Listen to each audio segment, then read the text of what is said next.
In this video, we're going to be talking about how to fix Shein app login problem. So let's get straight into the video, shall we? So there are a couple of reasons why you could be facing this problem. So in order to go ahead and solve this problem, there are a couple of ways you can fix it. So the first thing you want to do is check your internet connection. Try toggling between your Wi-Fi and your cellular data.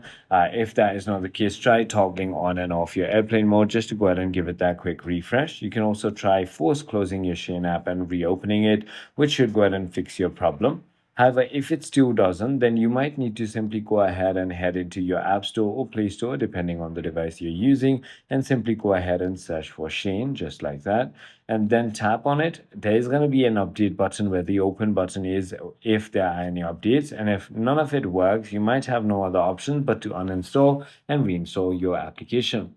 I hope this video clarifies everything for you. If you have further more queries, feel free to comment down below, and I'll see you on the next one.